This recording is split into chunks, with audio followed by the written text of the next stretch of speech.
de urgencia y una atención de emergencia. Decíamos que un paciente era una emergencia cuando, ¿okay?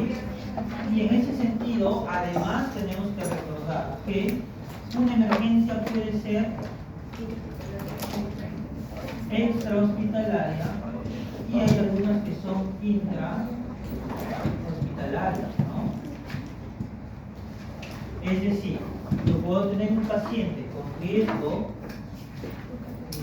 de muerte estando hospitalizado en una institución de salud, como también puede estar en riesgo un paciente que está fuera de un hospital, en la calle. El curso de primeros auxilios es dar atención primaria a un paciente que sufre un evento, un accidente o una emergencia estando en el extra hospitalario, ¿ya? Y tenemos que dar el primer auxilio. ¿Podríamos tener pacientes de emergencia en un intrahospitalario? Sí. Y eso lo van a ver y lo van a manejar a partir del tercer año, séptimo ciclo.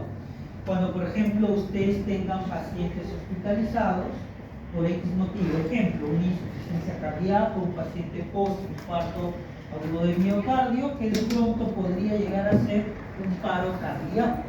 Eso vendría a ser una emergencia, porque si no resuelve el problema del paro cardíaco, el paciente muere. Entonces, toda condición en la cual la vida del paciente está en riesgo y puede fallecer, viene a ser una emergencia. Un ejemplo sería adicional cuando, por ejemplo, están en el área de neumología con un paciente hospitalizado por neumonía, hacen insuficiencia respiratoria y posteriormente puede ser por la insuficiencia un paro respiratorio. ¿Morirá el paciente? Sí, por tanto es una emergencia. Pero es una emergencia que se da en una situación de control, o sea, un paciente que está hospitalizado con algún tratamiento, y eso vendría a ser una emergencia intrahospitalaria, ¿correcto? Pero en este caso hablamos de emergencias extrahospitalarias, fuera de una institución de salud, en la calle, en la universidad, en un restaurante, en la casa, en el barrio, en la pichanga, de fin de semana, etc. ¿Ya? Cuando tenemos un paciente con un accidente, un evento fortuito, un caso de emergencia, es decir, que está en riesgo la vida del paciente, nosotros debemos acudir a su socorro o auxilio, ¿correcto? Y cuando tenía este caso de emergencia, y les ponía el ejemplo a sus compañeros de la chica de la fotocopiadora, que la encuentran al costado de la máquina desmayada, ¿qué deberíamos hacer? ¿Qué hacemos? Está desmayada. Estamos pasando por la fotocopiadora. Ups, está desmayada, no responde. ¿Qué hace? ¿Qué hacemos? ¿Ah? No sé. Ya. Está de conciencia. ¿Qué más? ¿Qué hacemos? Los signos vitales. Signos vitales. ¿Ya? ¿Qué más? Alertar. ¿Qué más? ¿Qué hacemos? La inmovilizamos. ¿Qué más? ¿Qué hacemos? ¿Qué hacemos? ¿Ya? ¿Qué más? ¿Qué hacemos? ¿Qué hacemos? ¿Ah? Evaluar la situación. ¿Qué más? ¿Qué aprendimos en la primera clase? Primero, teníamos que definir si una situación era de urgencia o emergencia, ¿correcto? ¿Sí? Y en emergencia dijimos que la vida del paciente puede estar en riesgo, ¿cierto? Y cuando vamos a socorrer, atender o auxiliar a una víctima en emergencia, ¿qué tenemos que hacer? ¿Qué tenemos que hacer? Debemos socorrer con una conducta segura por pasos que es tu veas, ¿no? ¿Por qué motivo? Porque si la señorita de la fotocopiadora, queremos que suceda, está desmayada al costado de su fotocopiadora y ustedes van y ¿qué fue? Le toman signos vitales, el pulso, o la tocan, el hecho de que está tirada en el suelo es por un shock eléctrico, porque tocó algo en su fotocopiadora y puede estar incluso energizada, o sea, todavía en contacto con la electricidad. Ustedes al tocarla, al tomarle el pulso, al ver si respira, ¿qué podría pasar? Serían la segunda víctima por shock eléctrico o por cualquier otra cosa. Podría haberse intoxicado con algún tipo de sustancia, gas o lo que fuera, de su fotocopiadora o lo que puede estar guardando ahí, gases tóxicos. Entonces, por eso es que debemos considerar en una situación de emergencia, accidente, lo que fuera, primero, ¿qué cosa? La P de protección, que significa asegurar o proteger el área. ¿Eso qué implica? Debo evitar que yo sea una víctima más, debo evitar que otras personas sean víctimas, para luego, ¿qué cosa? Evaluar el ambiente de la comunidad. ¿Qué debería evaluar? Si está en contacto o no está en contacto con algún cable o algún objeto metalizado. Si la fotocopiadora está prendida o está apagada. Si hay algún tipo de sustancia regada en el suelo. Si es que hay el olor a algún tipo de sustancia. Eso es ¿qué cosa? Observar y evaluar el ambiente. ¿Para qué? Para que luego yo alerte a quién. ¿A quién alerte? A las personas indicadas. 105. A los números de emergencia. Al 116. al 116 y al 100. el 105 ¿qué es? Ya, llamas a la policía. Por la chica de la fotocopiadora. Se robó.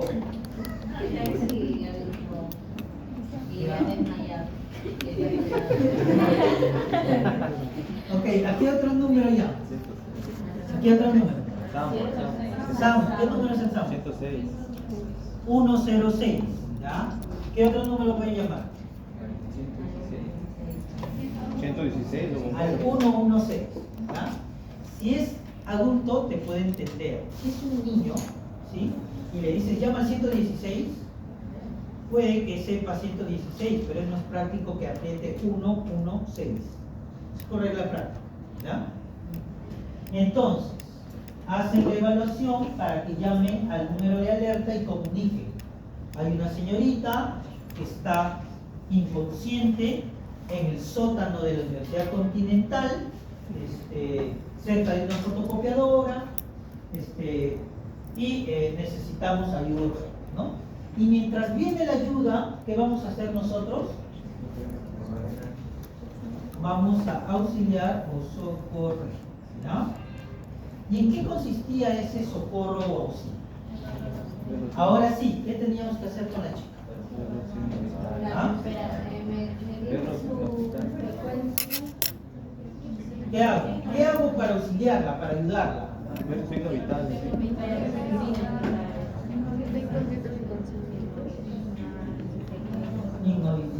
¿Por qué la aplicación no inmovilizar?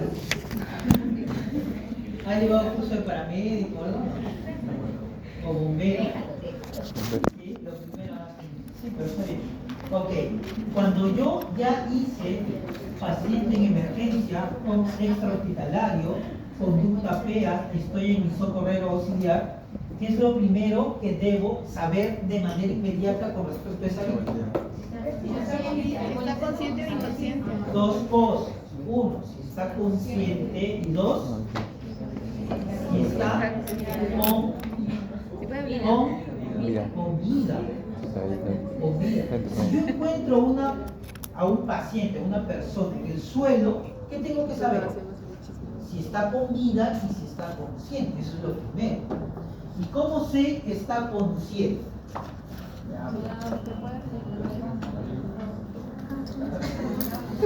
¿Ustedes están conscientes o inconscientes? ¿Por qué? Porque Porque estamos conversando. respondiendo. Porque porque están despiertos, tienen una función superior de entendimiento de la conversación, nos estamos relacionando entre nosotros y se relacionan con todo su medio ambiente que viene a ser el aula. Están conscientes. Si una persona está tirada en el suelo, ¿cómo sabré yo si está consciente o inconsciente? Primero, ¿qué buscaré? Buscaré una respuesta verbal, ¿no? Le voy a hablar. Señor, señora, ¿le puedo ayudar? ¿Se encuentra bien? Eso hará qué cosa? Que me responda y eso se considera que está consciente. Pero ¿qué pasa si no me responde? Si no me responde, ¿qué hago? Si verbalmente no me responde, tengo que ver si hay algún compromiso de su estado de conciencia, ¿sí? Y que puede ser, ¿qué cosa? Estupor, coma, etc. Y eso lo voy a evaluar por una respuesta dolorosa. Es decir, voy a buscar una respuesta al dolor que le puedo ocasionar para ver si es que está consciente, pero con un grado de compromiso muy grave, ¿ya? Entonces, haré presión en el pecho, pellizcaré en el hombro y veré si hay respuesta o no. Esto me dirá si es que está consciente o inconsciente. Uno. ¿Por qué? Porque si está inconsciente, quiere decir que algunas funciones superiores y centros reguladores de su homeostasis pueden estar alteradas. Lo otro que tengo que evaluar, ¿qué cosa es?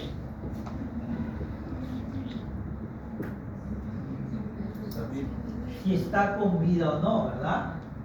¿Sí? ¿Cómo evalúo si es que el paciente que está tirado en el suelo está con vida o no? Lo primero que voy a ver es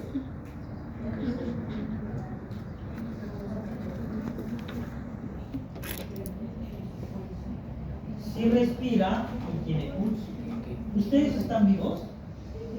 ¿Por qué? Porque respira, ¿qué más? Porque su corazón está latiendo y bombeando sangre a todo su organismo, ¿sí? ¿Y eso me dice que están vivos? Sí, ¿no? ¿Qué pasa si ustedes no estuvieran respirando? ¿Estarían vivos? No, ¿verdad? Si su corazón no late, ¿estarían vivos? No. Entonces, evalúo en un primer momento si el paciente respira y tiene pulso. ¿Verdad? Ok, hasta ahí habíamos avanzado en la primera clase, ¿cierto? ¿Correcto? Bien. Entonces, la respiración y el pulso son dos parámetros que están relacionados con los signos vitales. ¿Y qué cosas son los signos vitales? ¿Qué cosa es un signo vital? Ya, bien. Son mediciones, ¿ok? ¿De qué?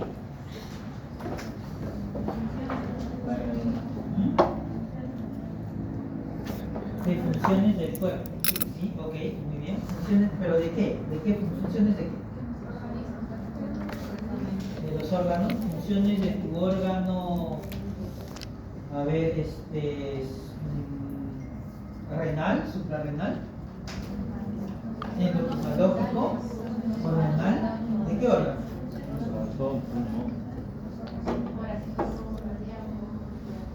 Sí, pero no solamente órganos, de tus sistemas, ¿ok? ¿Qué cosa es un sistema? En el cuerpo humano es un conjunto de órganos, ¿verdad? Muy bien, entonces, el normal funcionamiento, o sea, la fisiología normal de un sistema, ejemplo, cardiovascular o respiratorio, ¿sí? Puede ser medido a través de signos vitales, ¿correcto? Entonces, un signo vital no es otra cosa que la medición de la representación de funcionamiento fisiológico de nuestros sistemas y nuestros sistemas relacionados con órganos vitales, sobre todo cardiovascular y respiratorio. ¿Ya? ¿Y por qué tiene que ser medido? ¿Por qué tiene que ser medido?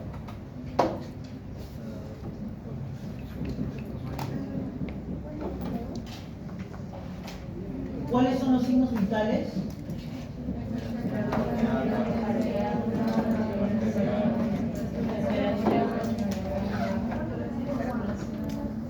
Ok, oximetría.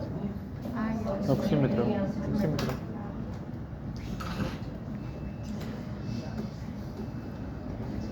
Entonces, cuando yo tengo un paciente accidentado,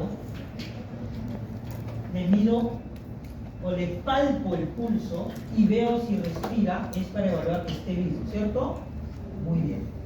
Si yo veo que respira, quiere decir que es un signo vital, la respiración, ¿sí? Y si yo veo que tiene pulso, o yo palpo que tiene pulso, ¿estaré evaluando un signo vital? ¿Sí? ¿Por qué? Porque el pulso es la fuerza de la contracción ventricular que somete a las arterias. Y el sonido se da de acuerdo a la presión que somete esa eyección de sangre hacia la Ya, arteria. ok, está muy bien, hasta ahí eso es pulso. Pero ese es un signo vital, el pulso. Se comenta que la sangre está circulando, que el corazón está bombeando. Correcto, por eso tú evalúas estas dos cosas y te dice que está vivo. Pero puede estar vivo y a punto de colapsar.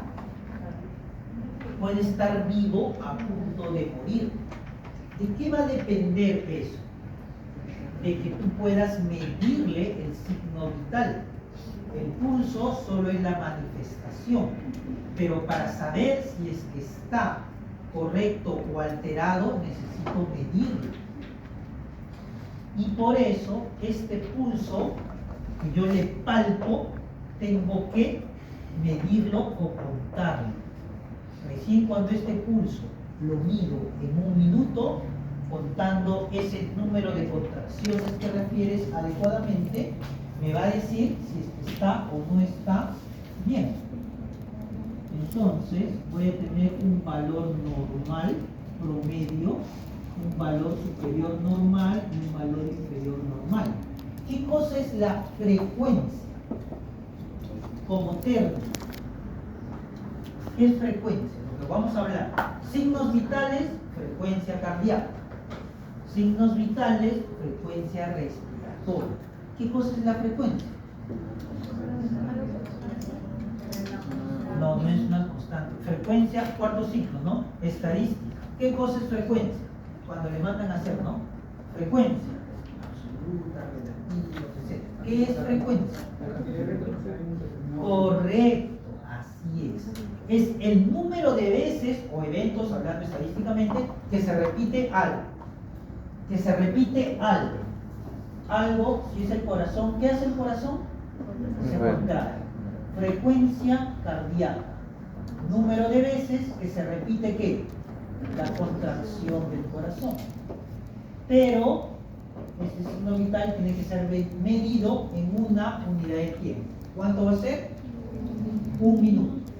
Entonces, el número de veces que el corazón se contrae en un minuto, a eso se denomina frecuencia cardíaca.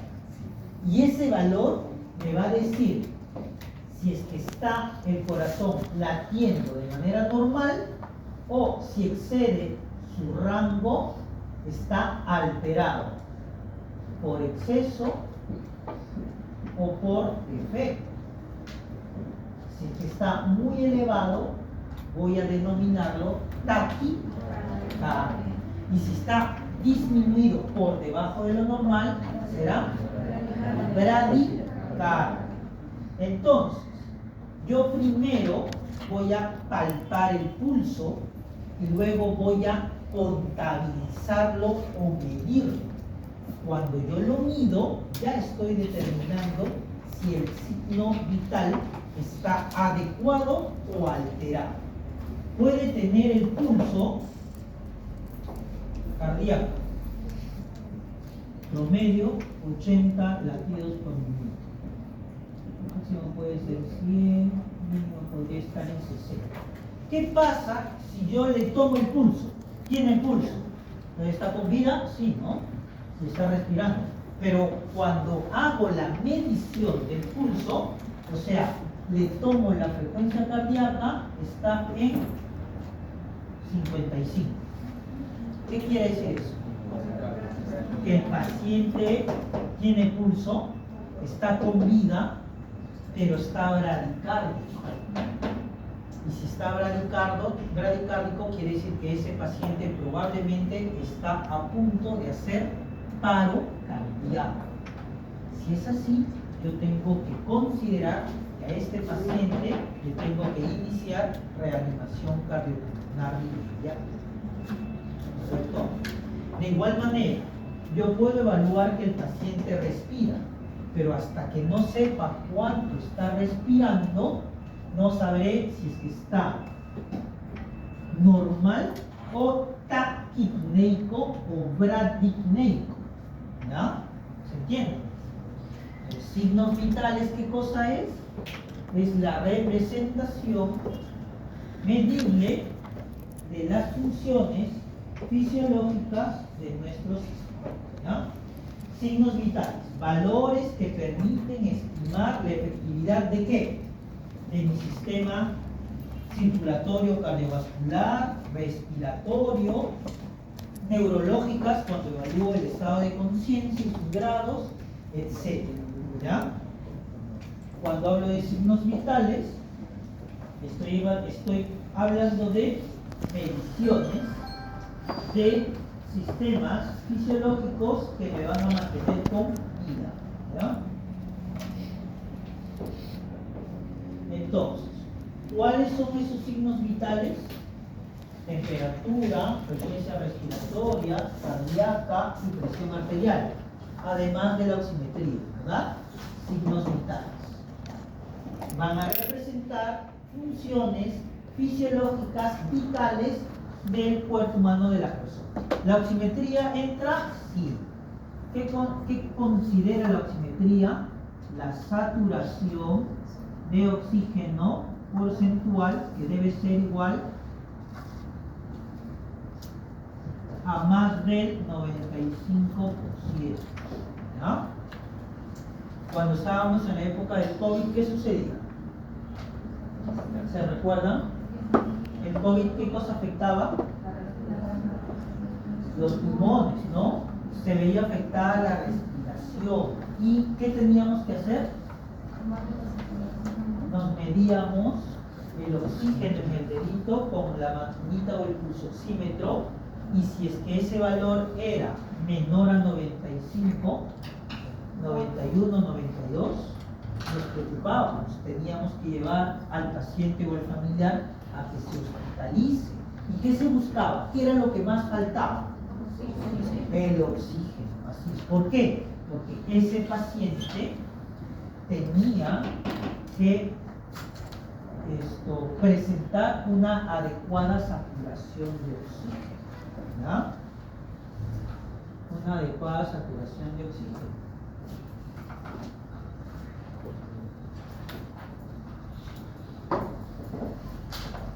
¿Y esto por qué?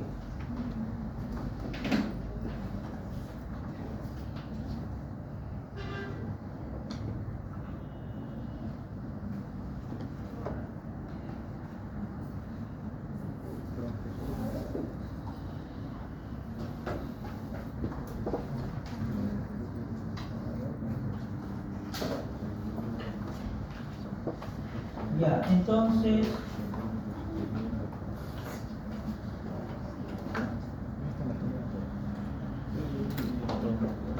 en mi sistema respiratorio, ¿cómo va el árbol tráqueo-bronquial? Va desde la tráquea, sistema respiratorio, la tráquea, bronquios, ¿qué sigue? primarios, secundarios, y terminas en el bronquiolo terminal, ¿no? ¿Sí? Y este se conecta con, ¿qué cosa?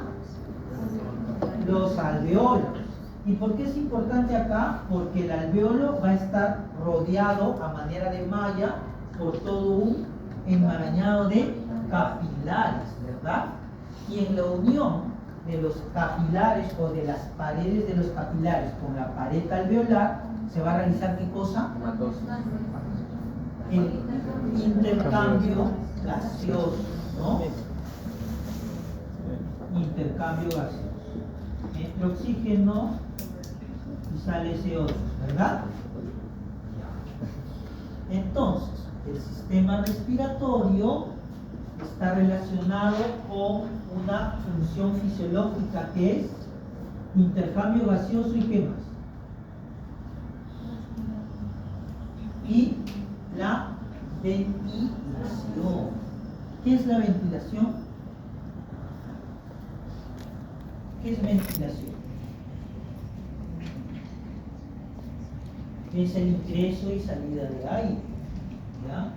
Cuando yo tengo un paciente grave, un paciente COVID, un paciente con neumonía, compromiso respiratorio grave, yo necesito conectarlo en UCI a un ventilador mecánico. ¿Qué es eso? Una máquina que va a introducir y sacar, ¿qué cosa? Aire. Entonces, yo necesito primero que el paciente ventile y luego realice su intercambio gaseoso. Porque, ¿qué sucede si es que yo tengo un adecuado intercambio gaseoso, pero una ventilación inadecuada o tal vez obstruida mecánicamente? ¿Se podrá conseguir un adecuado porcentaje de saturación de oxígeno? No, ¿verdad? Entonces, ejemplo de esto, ¿quién sufre de asma bronquial? ¿Alguien? ¿Qué es el asma bronquial? Es una hiperreactividad, muchas veces alérgica, que lo que produce es el cierre de la vía de tu luz bronquial. Esta se hace más pequeña, es decir, broncoespasmo, y además produce edema. Quiere decir que la luz por donde va a ingresar el aire se hace menor, puede llegar a cerrarse.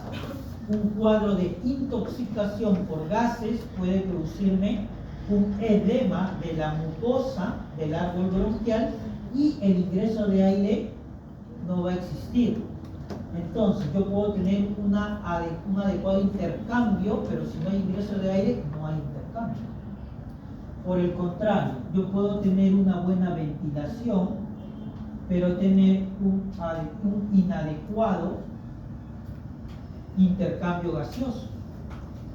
Un cuadro de neumonía, un cuadro de tuberculosis con un compromiso bastante serio del parénquima pulmonar puede alterarme el intercambio gaseoso, sobre todo los cuadros de neumonía, de atelectasias o de bronquiectasias, son patologías neumológicas.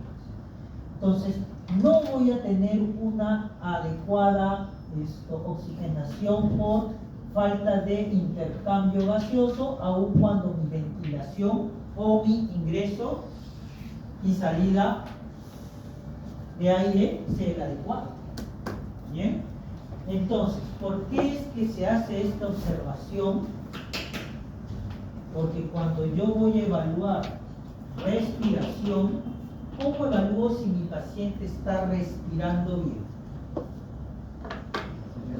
¿Cómo evalúo? Acá, ¿se recuerdan?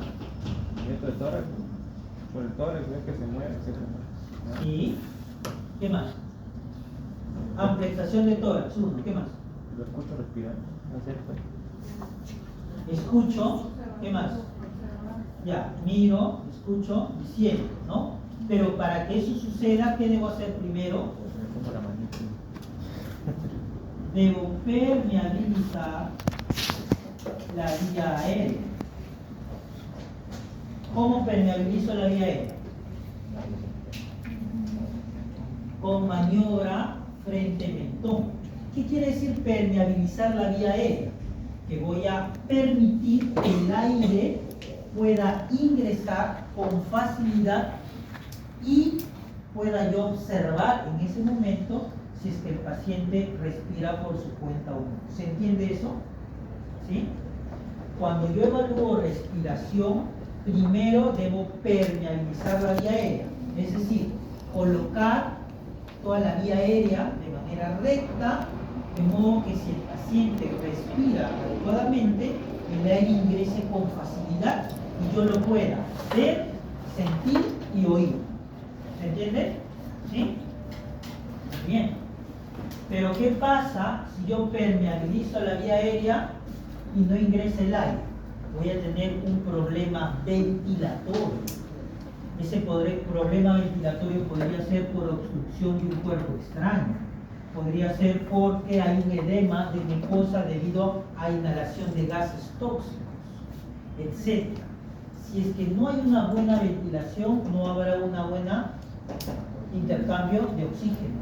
¿Y por qué es importante esto? Porque yo necesito tener una adecuada saturación. ¿Y para qué quiero tener un porcentaje mayor del 95%?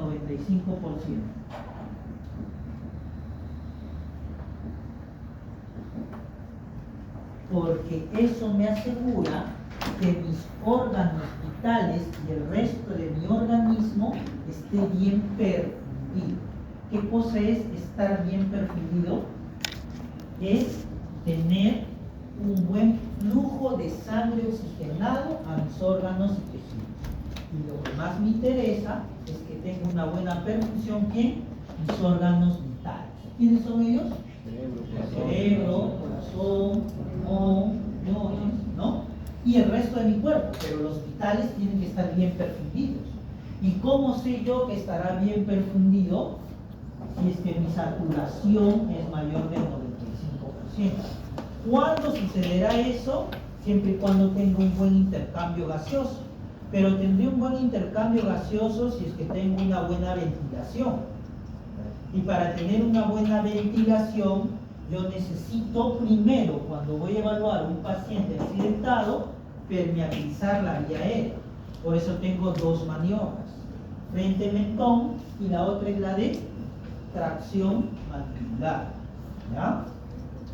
En cuanto al pulso, ¿qué cosa es el pulso como definición? ¿Qué es el pulso?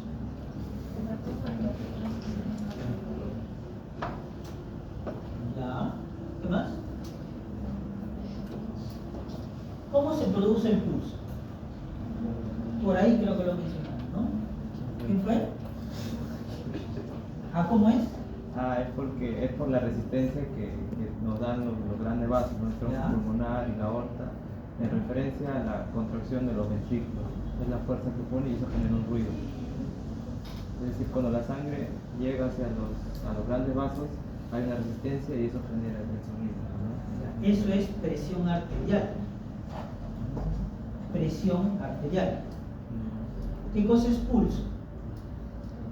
Pulso es la onda, ¿sí?, generada por cada contracción cardíaca que inyecta un volumen de sangre y yo lo puedo palpar. Cuando yo digo pulso, cuando yo les digo, tómense el pulso, ¿qué hacen ustedes? ¿Qué van a hacer ustedes? Tómense el pulso ahorita. Van a tratar, ¿qué? De palpar. ¿Qué cosa? En una arteria, radial o carotidia, ¿qué cosa? Una onda. Esa onda es pulsar. ¿Por qué es pulsar? Porque es la representación de la contracción cardíaca. Con cada contracción o sístole eyecta un volumen de sangre. Entonces, ¿qué va a suceder? Mi corazón se contrae, eyecta. Se contrae, eyecta.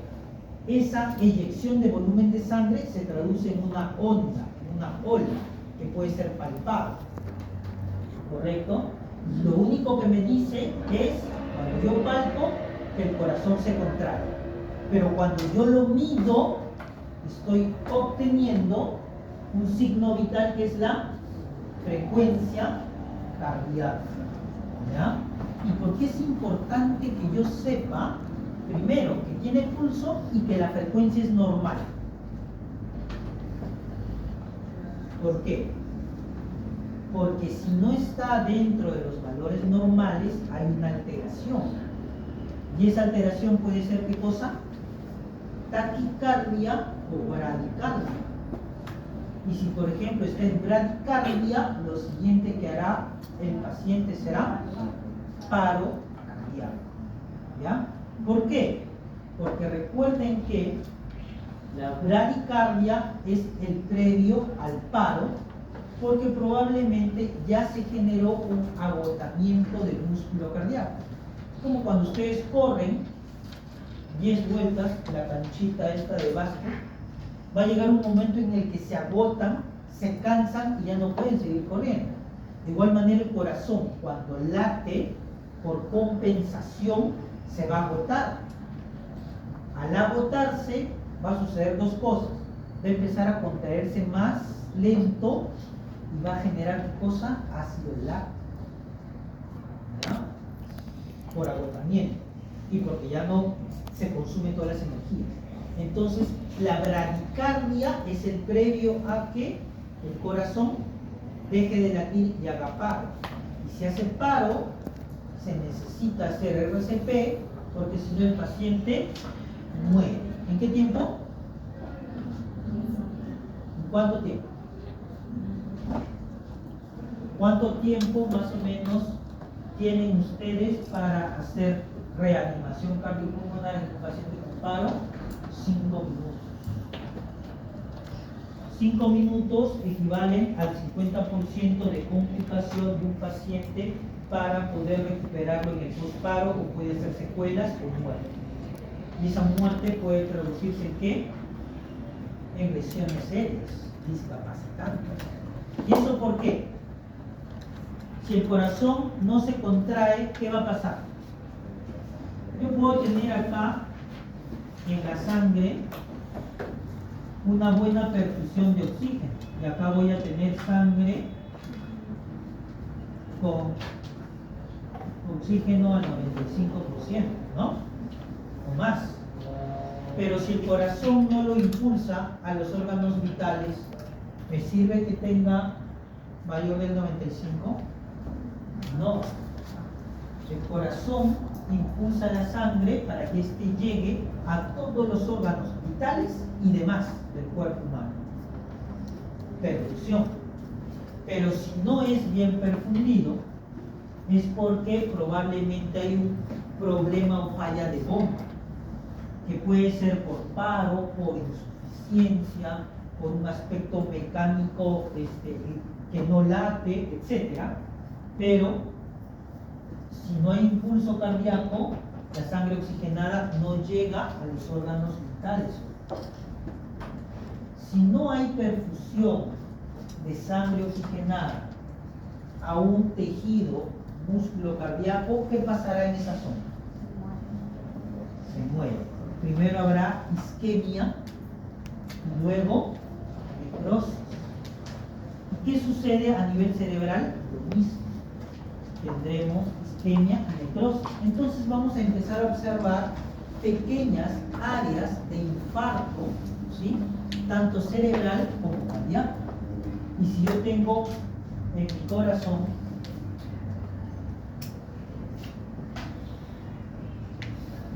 un área de infarto pequeñito, otra área de infarto pequeñito, otra área de infarto pequeñito, ¿sí? Estas áreas ¿se van a contraer adecuadamente? No, porque están necrosadas o infartadas. Eso quiere decir que la contracción se va a hacer insuficiente dependiendo del área infartada. ¿Y por qué se infartó? Porque no llegó una adecuada perfusión, es decir, un volumen adecuado de sangre con oxígeno. Y si el corazón tiene áreas deficitaria, de contracción, a la larga eso se va a traducir probablemente en insuficiencia cardíaca. Y la insuficiencia cardíaca a larga data te puede condicionar fallo cardíaco y puedes terminar en paro, ¿correcto? Por una inadecuada perfusión. Lo mismo sucede con el cerebro. ¿Qué pasa si un área del cerebro se infarta? Y es un área importante. Digamos, el área del lenguaje. Si se infarta, quiere decir que el tejido muere, ¿sí? Aparte de que el trayecto eléctrico de esa parte se va a ver alterada, ¿qué puede pasar? Es muy probable que empiece a tener problemas en el lenguaje, articulación, o si es parte del área de la lectura, puede que no lea, no reconozca las palabras, va a depender qué área del cerebro esté afectado con este infarto, debido a que no hubo un buen flujo de sangre con oxígeno que irrigue o perfunda este tejido u órgano vital. Puede presentar y ser causa de cuadros de videos, convulsiones.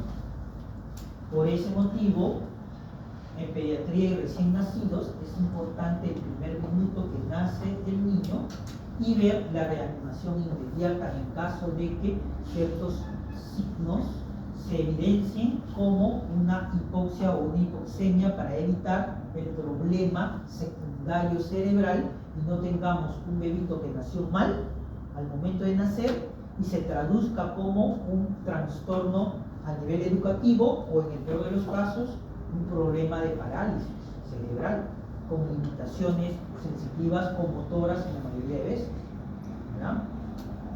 Entonces, todo esto, ¿por qué? Por dos aspectos importantes: ventilación, intercambio gaseoso y flujo adecuado de sangre oxigenado para perfusión respectiva. Por eso a mí me importa saber respiración y pulso en un primer momento, porque si el paciente no respira y no tiene pulso, quiere decir que hay un problema en este sistema y hay otro problema en este sistema. Y si hay problema en esos dos sistemas, ¿qué me va a producir? Una complicación que puede terminar en un infarto o en un paro cardíaco. Y eso implica muerte. Mi primer auxilio es evitar que esta víctima de accidente muera. Y para eso le doy un socorro primer auxilio. Pero para eso debo evaluar primero tres aspectos: estado de conciencia, respiración y pulso, ¿no? Midiendo signos vitales, es decir, veo que respira, tiene pulso y tengo que medir el signo vital. Es una magnitud, o sea, medible, ¿de qué? De funciones fisiológicas, cardiovasculares y respiratorias. Otro signo vital importante, luego vamos a ver en nosotros temas, es la temperatura, ¿no? ¿Qué cosa es la temperatura?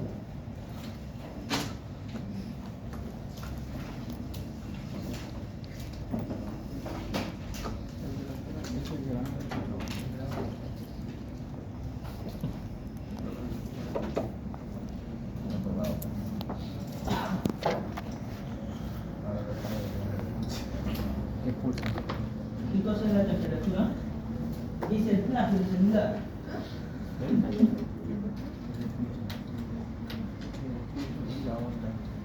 ¿Qué es la temperatura como definición general? Una cosa es temperatura como definición y otra cosa es temperatura corporal.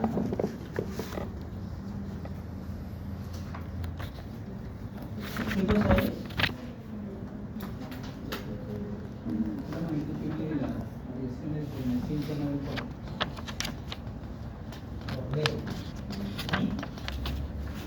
Es una medición o una magnitud. ¿Cuántos tipos de magnitudes existen? En este caso, para temperatura es escalar. ¿Por qué? ¿Qué es escalar? ¿Qué es una magnitud escalar? ¿Ya? ¿Tiene? Puede ser graduado, ¿no? Puede tener varios valores. La temperatura puede ser de 36, de 37, de 38 grados, unidad de medida latinoamericano, centígrados, ¿no?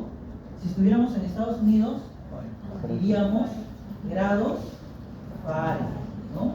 Cuando ustedes hagan su fellowship, su internship, o lo que fuera, de formación fuera, como sea, van a tener que considerar unidades de medida como Fahrenheit, no centígrados, pero temperatura se define como la cantidad de energía cinética de la partícula. Cuanto más se mueva una partícula, más calor tendrá el cuerpo, ¿correcto? Entonces, cuando hablamos de temperatura corporal, ¿sí? ¿Cómo es que se genera el calor en el cuerpo? ¿Cómo es que se produce el calor en el cuerpo? ¿De dónde es que sale el calor? Porque lo que hacemos en un paciente es medir la temperatura como signo vital y para determinar que está sano o hay una alteración orgánica, infecciosa, etcétera, en el que necesita tratarse. ¿Cómo se genera el calor en el cuerpo?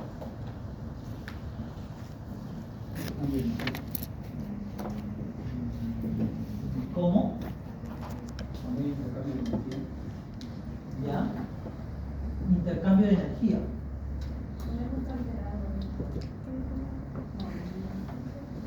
Nuestro organismo está constituido por un conjunto de sistemas interrelacionados que buscan ¿qué cosa? El equilibrio, una homeostasis, ¿no? Y en ese afán de mantener un equilibrio los diferentes órganos y sistemas, ¿sí? Que se traduce en trabajo, va a generar ¿qué cosa? Energía y calor. Y de ahí deviene la temperatura del cuerpo. Pero esa temperatura es controlada. ¿Por quién? Porque por mi metabolismo general yo puedo hacer temperaturas altas, ¿no?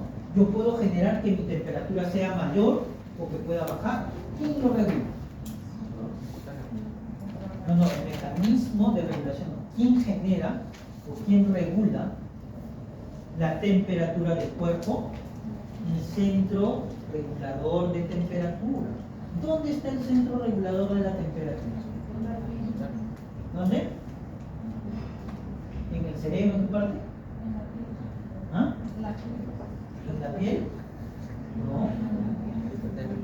Son termorreceptores que indican a nivel del sistema nervioso hasta una estructura cerebral de cómo está la temperatura.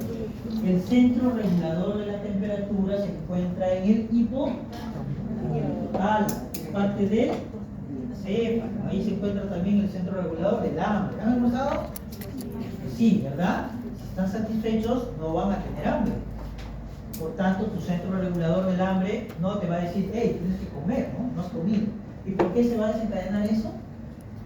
Porque se han ingerido un alimento que viene de glucosa, que es necesario para que pueda trabajar cada una de sus células en sus diferentes órganos y sistemas, estarán saciados y por tanto tu centro del hambre no te va a pedir más alimento hasta que se agote, ¿no?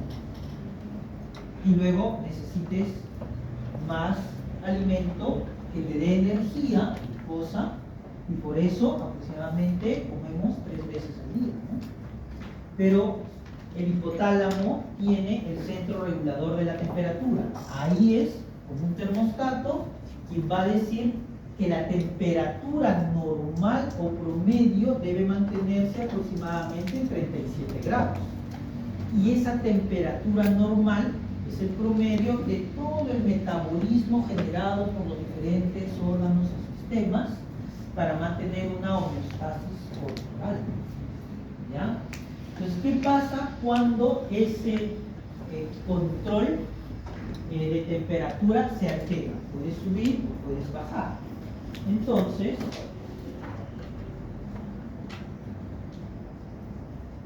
esa temperatura puede ser afectada por diferentes factores, ¿no? Si por ejemplo ingresa un virus a mi organismo, ¿sí? ¿Qué va a suceder con mi cuerpo? ¿Qué pasa cuando cogen un resfrío o una gripe? ¿Qué presenta? ¿Qué molestias han tenido? Fiebre, ¿no? O sea, se incrementa la temperatura. En ese sentido, la fiebre se incrementa por una noxa, por un agente extraño que ingresó a nuestro organismo, y como mecanismo de defensa, nuestro organismo incrementa la temperatura. ¿Para qué? Para autolimitar esta infección por virus.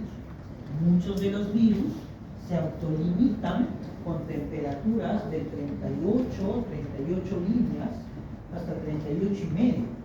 Y el virus se autolimita, no avanza. Hay otros virus que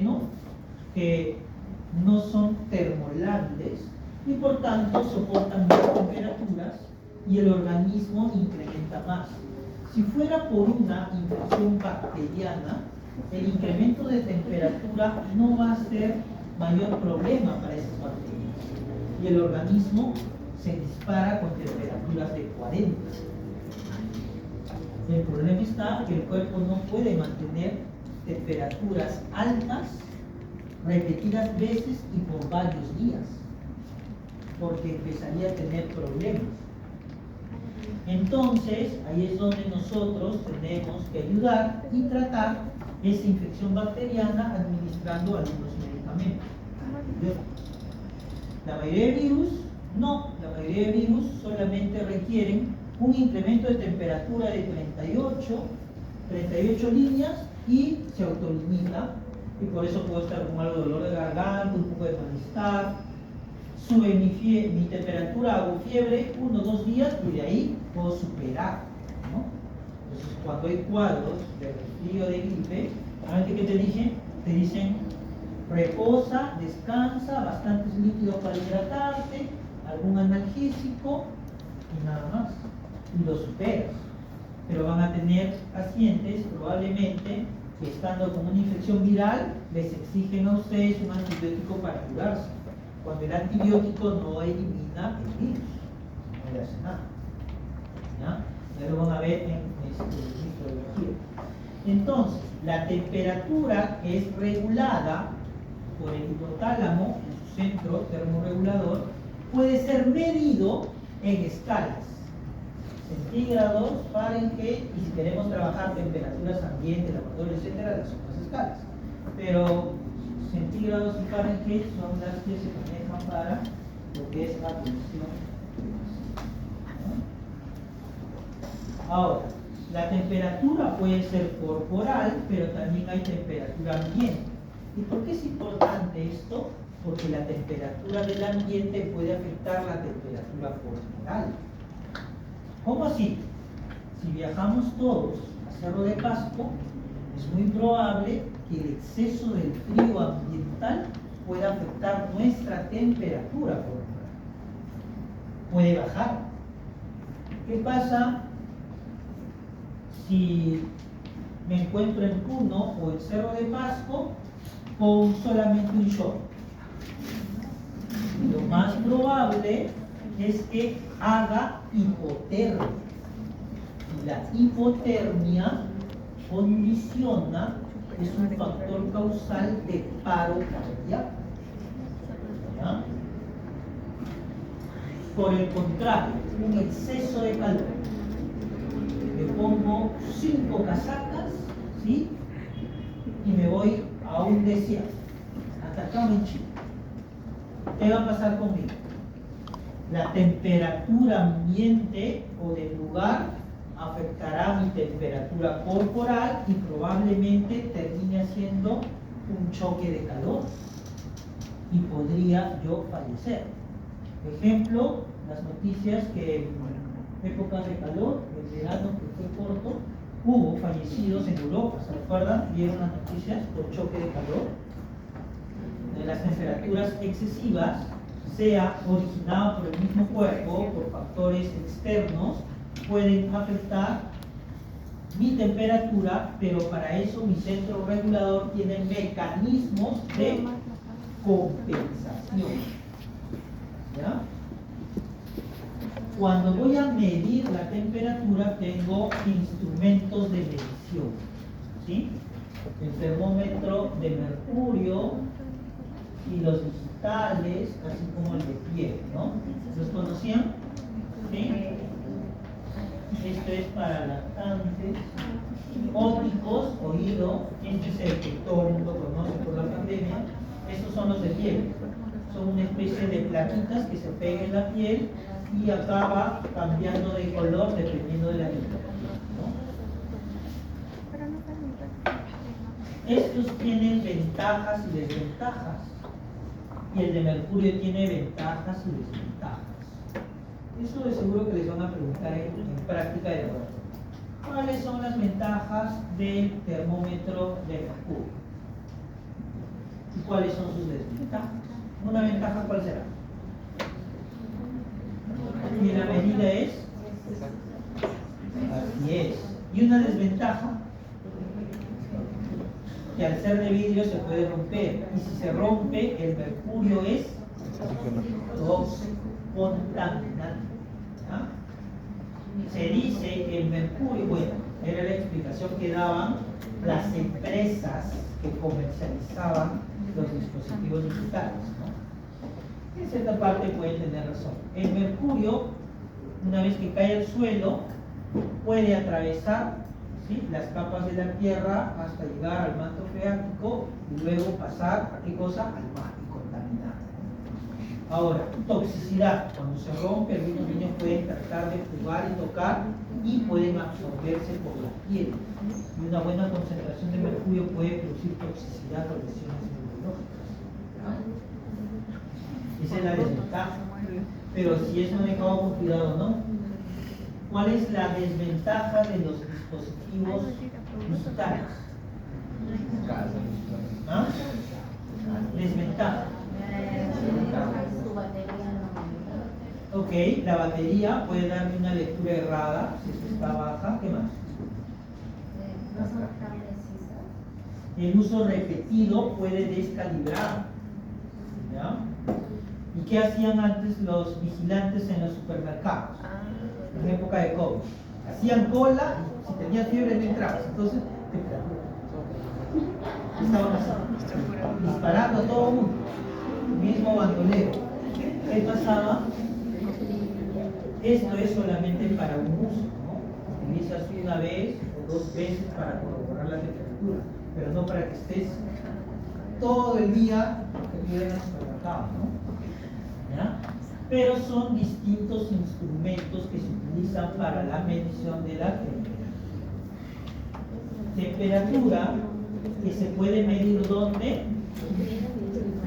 En el oído, con el dispositivo adecuado, en la frente, en la boca, en la axila o en el recto. ¿Ya? Pero cada lugar de medición tiene un valor que tiene que ser calculado y aproximado dependiendo del tipo o lugar de medición. ¿Ya? Idealmente, académicamente, se dice que deberías variar entre 0.3 hasta 0.8 entre si fue recto, boca o axila. ¿Eso por qué motivo es? Porque existen, ¿qué cosa? Existen dos tipos de temperatura corporal: la temperatura central y la periférica. ¿Y por qué es importante que yo sepa qué cosa es temperatura central y periférica? Porque cuando yo haga la medición, ¿sí?, si voy a tomar temperatura oral, axilar o de piel, estoy accediendo a una medición de temperatura periférica. Pero si yo tomo temperatura rectal o timpánica, estoy accediendo a una temperatura central. ¿Ya? ¿Y qué cosa era temperatura central o periférica? ¿Sí?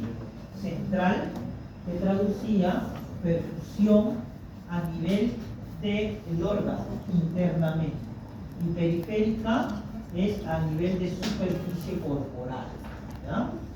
Y que puede estar afectado por el medio ambiente. Bien.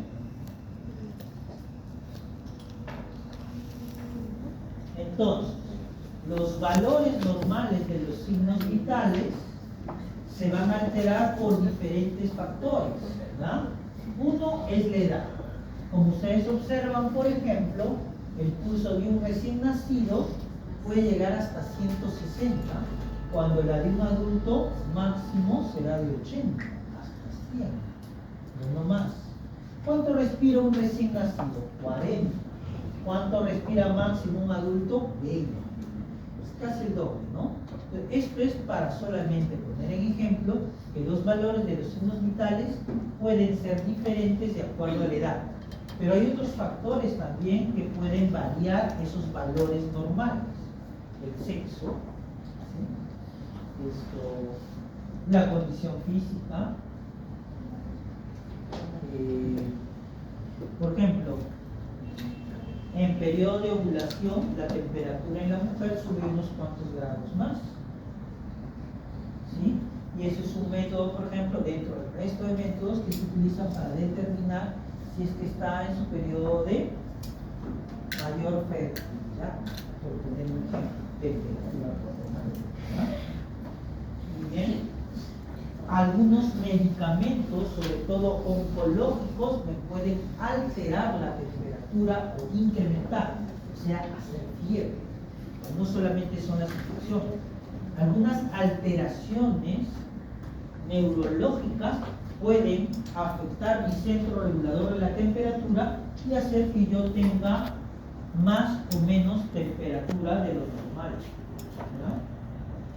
Entonces, cuando la temperatura está por encima de 38, hablamos de hipertermia.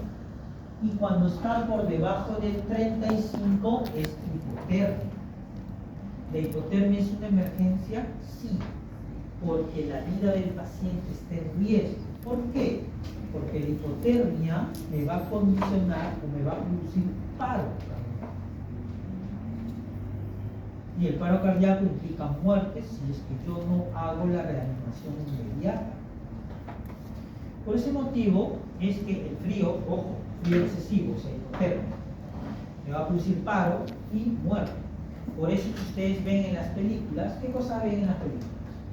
Cuando rescatan a una víctima, sea de un accidente de tránsito, de ahogamiento, lo que fuera, lo ponen en la ambulancia y ¿qué le ponen a la víctima?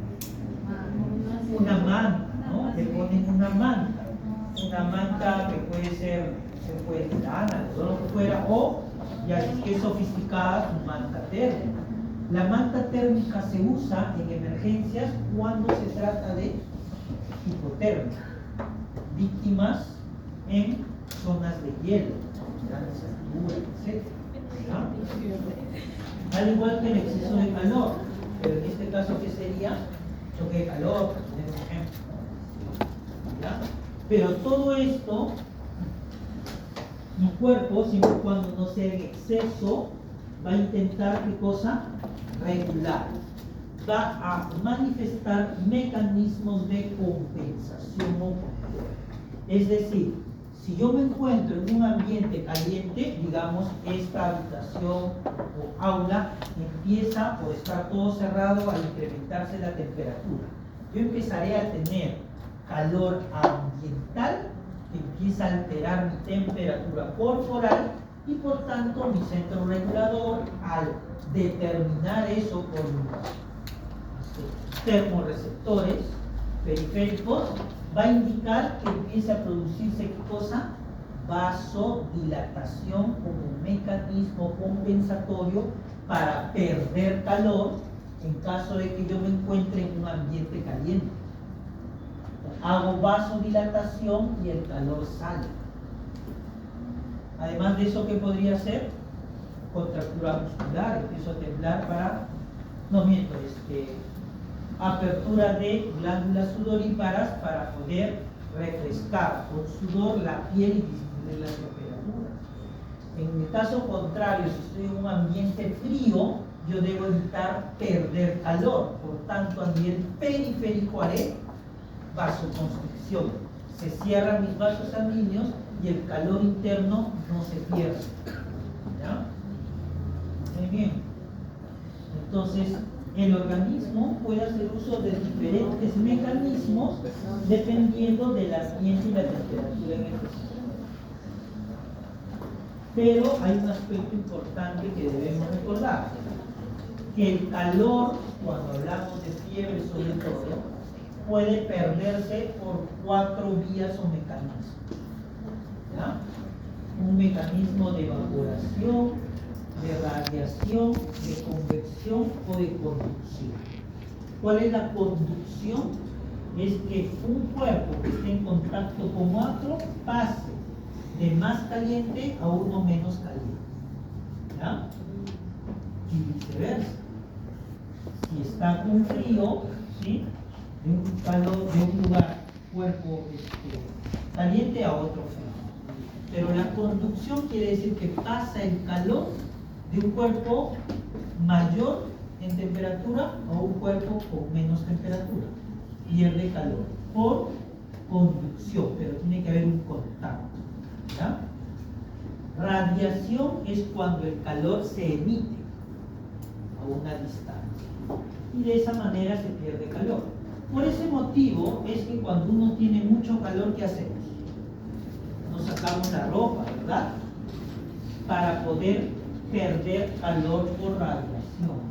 Evaporación, sudando. Y por convección, ejemplo, si tenemos mucho calor, prendemos el aire acondicionado o el ventilador y vamos a perder calor por convección. Pero estas maneras de perder calor, que son adecuados, y tanto la de convección como la de conducción se utilizan para disminuir la fiebre con medios físicos, paños de agua tibia, duchas de agua tibia, etc.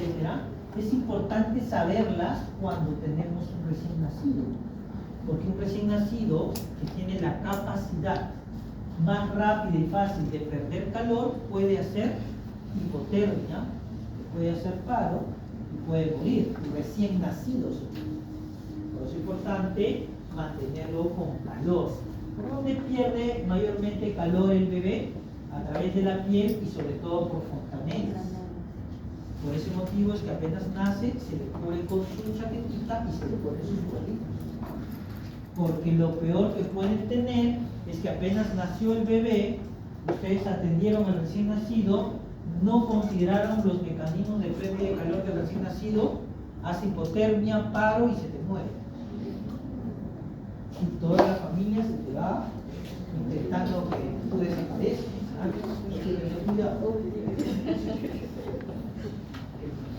Muy bien, algunas recomendaciones antes de tomar la temperatura. Cada vez que voy a tomar la temperatura oral, ¿qué debería ser? Evitar haber ingerido algún tipo de bebida caliente o fría, ¿verdad? Y físicamente, si es que es axila, en boca, haber evitado ¿qué cosa? Haber realizado algún tipo de actividad física. O sea, no le voy a tomar la temperatura a alguien que me subió 7 pisos o me bajó 7 pisos, ¿no? ¿Ya? Muy bien. Entonces, hasta ahora lo que hemos hecho es 2 clases y debemos haber aprendido ya de manera definitiva qué cosa es emergencia, diferenciar una urgencia de emergencia, saber cómo atender a un paciente en emergencia para brindarle primeros auxilios y dentro de esos primeros auxilios definir claramente qué cosa es un signo vital y cuáles son los valores. En este caso, el primero que hemos visto o estudiado es temperatura. La siguiente clase será vía respiratoria y